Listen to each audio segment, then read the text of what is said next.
नमस्कार साथियों, online class वाला यूट्यूब चैनल में आपका हार्दिक स्वागत, हार्दिक अभिनंदन है। देखिए, आज की क्लास में हम पढ़ने वाले हैं साइंस, और साइंस का एक नया अध्याय, एक नया टॉपिक स्टार्ट करने जा रहे हैं जिसका नाम है डाइजेस्टिव सिस्टम या पाचन तंत्र। देखिए, पाचन तंत्र को हम कितने भागों में कंप्लीट करने वाले हैं पहले तो यही बता देता हूँ। पाचन तंत्र को हम 3 वीडियो में कंप्लीट करेंगे। पहले वीडियो में इसका सामान्य परिचय पढ़ेंगे, उसके बाद में इसके अंदर पाचन तंत्र में जो अंग काम में आ रहे हैं, जो ग्रंथियां काम में आ रही हैं, उनके बारे में पढ़ेंगे। और तीसरे वीडियो में इसकी जो बीमारियां हैं, पाचन तंत्र से संबंधित जितनी भी बीमारियां हैं उनके बारे में पढ़ेंगे।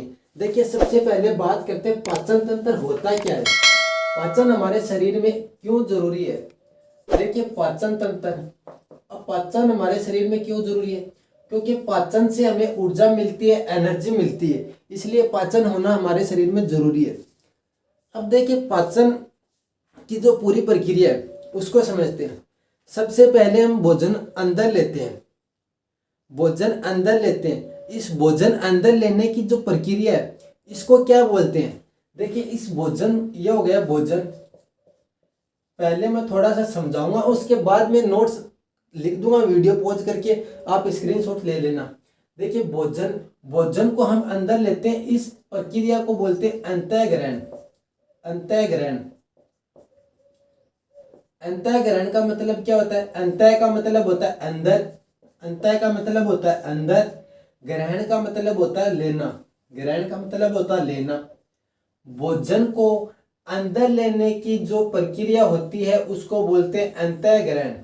भोजन को अंदर लेने की जो प्रक्रिया होती है उसको बोलते हैं अंतःग्रहण। देखिए, जो पाचन की प्रक्रिया शुरू होती है वो हमारी मुख गुहा से होती है। अब देखिए, मुख गुहा, मुख गुहा, मुख गुहा किसको बोलते हैं। मुख का मतलब हो गया हमारा जो माउथ है, मुंह है उसको। और जो गुहा है, गुहा का मतलब होता है जो खाली स्थान होता है, खाली स्थान, खाली स्थान को बोलते हैं हम गुहा। हमारे मुंह के अंदर जो खाली स्थान है, ये जो खाली स्थान है इसको बोलते हैं गुहा। तो जो मुख गुहा है, यहाँ से हमारी पाचन की प्रक्रिया शुरू होती है।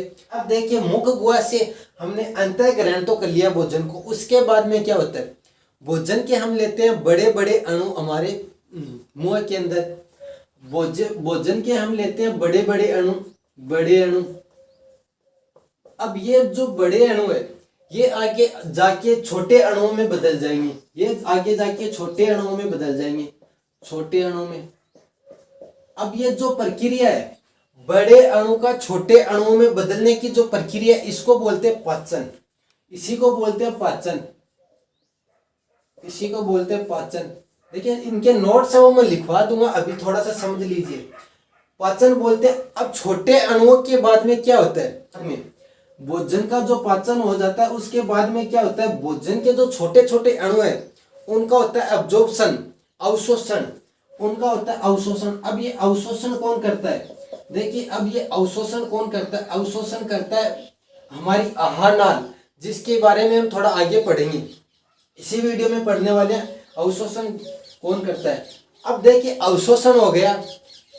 अवशोषण होने के बाद में क्या है, जो हमारा मेन मुख्य मुख्य खाना है जो हमारे शरीर के लिए लाभदायक है वो तो अवशोषित होके शरीर में रह जाएगा, लेकिन उसको स्टोर करने के लिए जो हमने अवशोषित किया भोजन को, उसको स्टोर कौन करेगा, उसको स्टोर करेगा लीवर।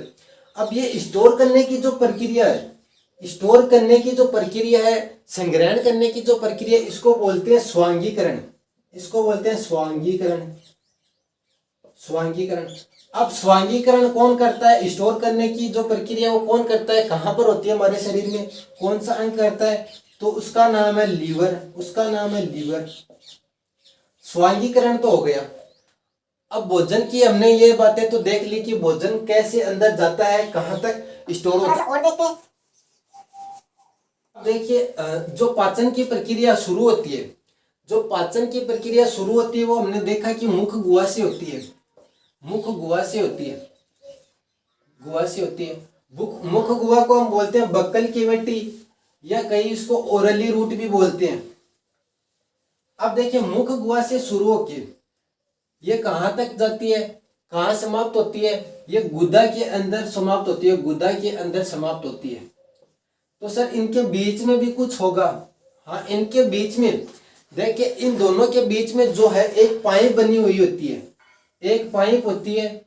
इस पाइप का नाम, इन दोनों के बीच में एक पाइप है, इस पाइप का नाम है आहार नाल। आहार नाल,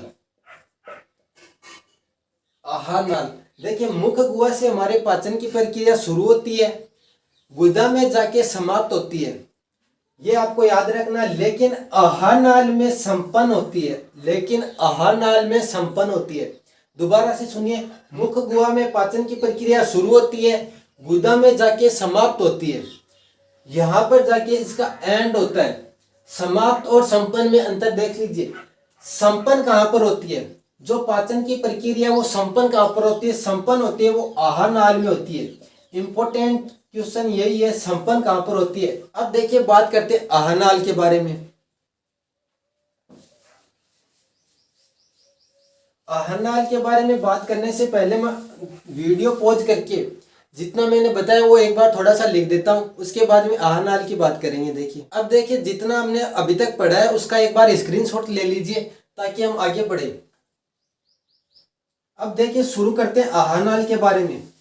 इतना हमने पढ़ लिया है, मुख गुहा से पाचन की जो प्रक्रिया वो शुरू होती है, गुदा तक जाके, गुदा में जाके समाप्त होती है, आहार नाल में संपन्न होती है। अब देखिए, आहार नाल क्या होता है।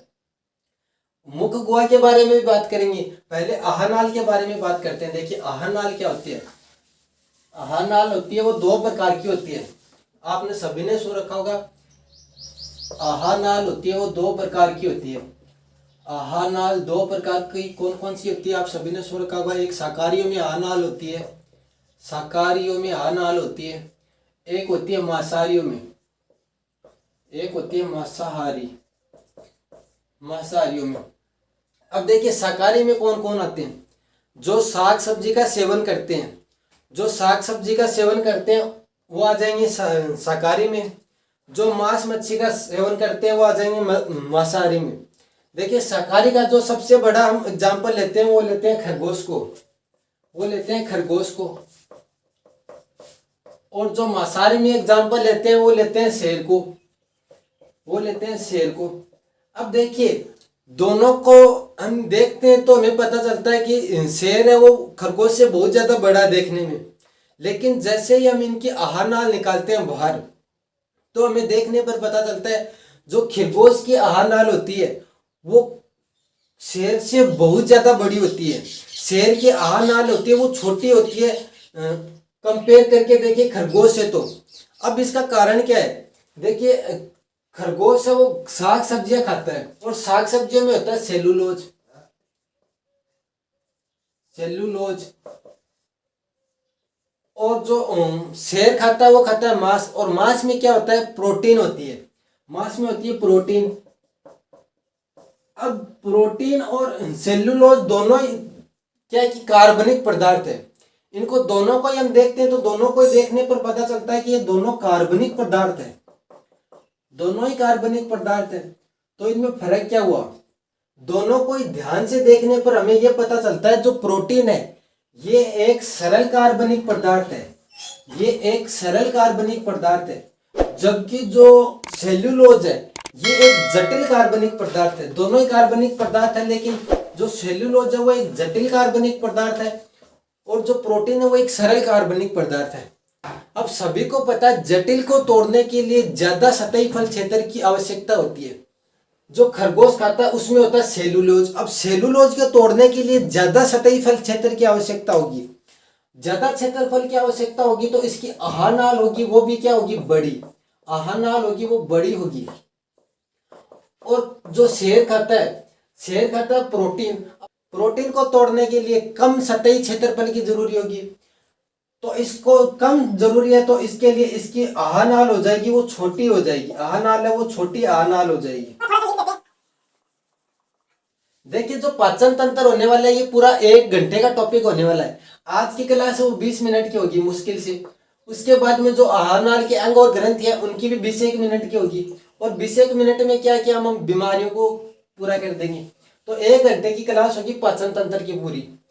अब देखिए, जो हमने पढ़ा आहार नाल के बारे में वो लिख देता हूं।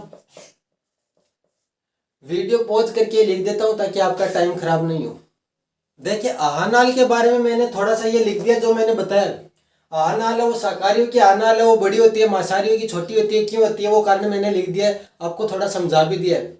अब देखिए जो स्क्रीनशॉट लेना चाहिए वो स्क्रीनशॉट ले लो, साथ में नोट्स बना लेना। अब देखिए एक चीज और बता देता हूँ साथ में, पाचन है वो किन किन का होता है, किन किन का नहीं होता है। पाचन है वो कार्बोहाइड्रेट, देखिए जल का पाचन नहीं होता। क्यों नहीं होता? क्योंकि जल तो ऑलरेडी छोटे छोटे कणों में होता है, तो जल का पाचन नहीं होता। किन का तो नहीं होता है, देखिए जिनका पाचन होता है उनके नाम लिख लीजिए पहले। कार्बोहाइड्रेट, कार्बोहाइड्रेट का पाचन होता है। प्रोटीन का पाचन होता है, प्रोटीन का पाचन होता है। एक होता है जिसको हम फैट या वसा बोलते हैं, फैट या वसा बोलते हैं। अब देखिए कार्बोहाइड्रेट का नाम आ गया तो यहीं पर बता देता हूँ। जो तुरंत एनर्जी का सोर्स मानते हैं, इंस्टेंट एनर्जी का जो सोर्स मानते हैं वो मानते हैं हम कार्बोहाइड्रेट को। अब देखिए किन में पाचन, किन का पाचन नहीं होता है वो कौन कौन सी है। पानी का पाचन है वो नहीं होता। पानी के बाद में जितने भी विटामिन है, जो भी विटामिन है उनका पाचन नहीं होता। जो भी खनिज है हमारे उनका पाचन नहीं होता है। ये आपको बातें थोड़ी सी ध्यान में रखनी है। अब देखिए बात करते हैं जो अंग है पाचन तंत्र में, जो हमारे अंग काम में आते हैं वो कौन कौन से अंग काम में आते हैं, कौन कौन सी ग्रंथियां काम में आती हैं। देखिए एक चार्ट बना देता हूँ, ये चार्ट बहुत इंपॉर्टेंट है पाचन तंत्र में, पूरा इंपॉर्टेंट ये चार्ट ही है। ये चार्ट आपको बहुत ही ध्यान से देखना है, बहुत ही ध्यान से समझना है, क्योंकि पूरा पाचन तंत्र इसी पे टिका हुआ है। देखिए बात करते हैं मानव के पाचन तंत्र की। मानव का पाचन तंत्र, मानव के पाचन तंत्र में देखिए क्या क्या होते हैं।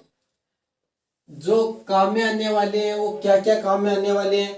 एक तो काम में आने वाले अंग, एक तो जो काम में आने वाले हैं वो अंग। पाचन तंत्र में एक अंग काम में आते हैं, एक ग्रंथियां काम में आती है, एक ग्रंथियां काम में आती है। अब कौन कौन से अंग काम में आते हैं, कौन कौन सी ग्रंथियां काम में आती है वो लिख देता हूं। देखिए सबसे पहले जो काम में आता है वो होता है मुख गुहा। अब मुख गुहा क्यों होता है?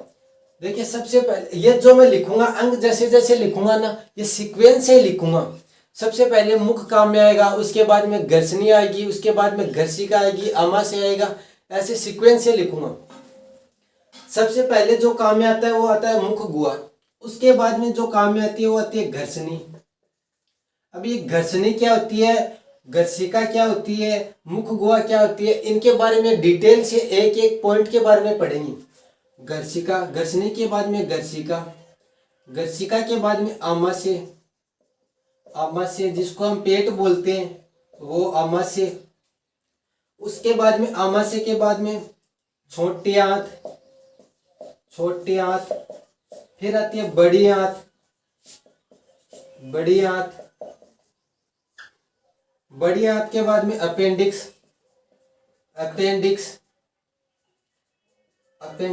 अपेंडिक्स के बारे में भी पूरा डिटेल से पढ़ेंगे। ये वही अपेंडिक्स है जिसका दर्द आता है, ये एक अवशेषीय अंग भी माना जाता है वर्तमान में। देखिए ग्रंथियां, अब ग्रंथियां कौन कौन सी काम में आने वाली है। ग्रंथियां काम में आने वाली है, जब सबसे पहले काम में आएगी वो हमारी लार ग्रंथियां। मुंह में जो काम में आती है वो होती है लार ग्रंथियां, इनके बारे में भी डिटेल से पढ़ेंगे। उसके बाद में जठर ग्रंथियां, ये जठर ग्रंथियां कहाँ पर होती है। उसके बाद में आएंगी बुन्नर ग्रंथियां कहाँ पर होती है, इन सब का हम अंगों के साथ अध्ययन करेंगे। उसके बाद में अग्नाशय ग्रंथि, उसके बाद में जो काम में आता है वो आता है पित्ताशय, जो हमारे लीवर में होता है। अब देखिए ये तो है अंग, इनके बारे में डिटेल से अलग से वीडियो में पढ़ेंगे। एक अलग से पूरा वीडियो बनाऊंगा जिसके अंदर ये अंग और जो ग्रंथियां इनको कवर करेंगे। देखिए अब अंग और ग्रंथियों को कैसे पढ़ेंगे, आपको मिक्स नहीं करना है। ग्रंथि जो पढ़ने वाले हैं वो जो ग्रंथि आप सोच रहे हो पीयूष ग्रंथि, उनके बारे में हम बाद में पढ़ेंगे एक अलग से वीडियो लेके। लेकिन अभी जो बात कर रहे हैं वो पाचक ग्रंथियों की बात कर रहे हैं, पाचक ग्रंथियां पढ़ने वाले हैं। पाचक ग्रंथियां जैसे मुख गुहा पढ़ी, उसके अंदर हमने पढ़े दांत, उसके अंदर हमने पढ़ी जीभ, उसी के साथ हम पढ़ लेंगे लार ग्रंथियां, ऐसे पढ़ने वाले हैं। तो इनका एक डिटेल से वीडियो आएगा, जो इसका अगला वीडियो होगा, इसका अगला पार्ट होगा पाचन तंत्र का। अब देखिए, इनको चित्र से समझते हैं, डायग्राम से समझते हैं कि ये डायग्राम में कैसे होते हैं। सर कईयों को तो यही नहीं पता, छोटी आंत पहले आती है, बड़ी आंत पहले आती है, आमाशय पहले आता है, लीवर पहले आता है। तो एक बार इनको डायग्राम से समझते हैं। देखिए, पहले इसका डायग्राम बना लेते हैं। देखिए, अब बात करते हैं पाचन तंत्र के डायग्राम की। अब डायग्राम में ये सबसे पहले ये जो दिख रहा है आपको, ये हो गई मुख गुहा। मुख गुहा का मतलब मैंने पहले बता दिया, मुख गुहा क्या होती है। देखने में मुख जैसा नहीं लग रहा, लेकिन ये मुख ही है। उसके बाद में ये जो नली आकार की है, इसको बोलेंगे घर्षणी। जहां पर मुख गुहा का एंड होता है, वहां से स्टार्ट होती है घर्षणी। घर्षणी के बाद में ये जो दूसरी नली दिख रही है, इसको बोलते हैं श्वास नली। इसको बोलेंगे श्वास नली। जहां पर श्वास नली खत्म होती है, वहां से स्टार्ट होती है गर्शिका। और गर्शिका का जहां पर एंड होता है, वहां से स्टार्ट होता है आमाशय। इसको बोलते हैं आमाशय। ये जो है ना बड़ा वाला, इसको बोलते हैं आमाशय, जिसको हम पेट बोलते हैं। देखने पर अंदर बोलते हैं आमाशय, और बाहर बोलते हैं उदर। जो हमको दिखाई देता है उसको बोलते हैं उदर, अंदर होता है आमाशय। आमाशय के जस्ट इधर ये जो है ना, इसको बोलते हैं लीवर। और लीवर के अंदर ये छोटा सा है, इसको बोलते हैं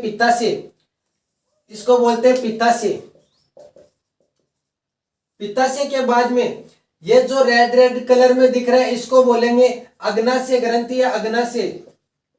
इससे अग्नाशय ग्रंथि स्त्रावित होती है, और ये अग्नाशय है। अग्नाशय के बाद में यहां से स्टार्ट होना होती है, यहां से जो स्टार्ट होती है, इसको बोलते हैं छोटी आंत। यहां तक इसका एंड होता है। छोटी आंत होती है वो बड़ी आंत से बड़ी होती है। ये आपको याद रखना, छोटी आंत होती है वो बड़ी आंत से बड़ी होती है। छोटी आंत, ये हो गई छोटी आंत। और ये जो छोटी आंत के दोनों साइड दिख रही है रेड में, इसको बोलेंगे बड़ी आंत। और बड़ी आंत के एंड पर ये जो दिख रहा है दूसरे कलर में, इसको बोलेंगे मलाशय। और मलाशय के नीचे जो छोटा सा दिख रहा है ब्लैक, ये होता है गुद्दा, जिसको हम बोलते हैं एनस, गुद्दा। और जो दूसरी साइड दिख रहा है, बड़ी आंत के दूसरी साइड नीचे दिख रहा है, जहां से बड़ी आंत स्टार्ट हो रही है, उसको बोलेंगे अपेंडिक्स। अब देखिए, इनके बारे में एक के बारे में हम डिस्कस करेंगे, वो अगले वीडियो में डिस्कस करने वाले हैं। अभी इसका डायग्राम बता के समझाया, उसके पहले मैंने बता दिया था अंग और ग्रंथियों के बारे में। देखिए, अगली क्लास में हम इनके बारे में पूरा डिटेल से पढ़ेंगे। आज के लिए बस इतना ही, मिलते हैं इसके नेक्स्ट वीडियो में। तब तक के लिए bye, take care, have a nice day. Thank you. जय हिंद, जय भारत।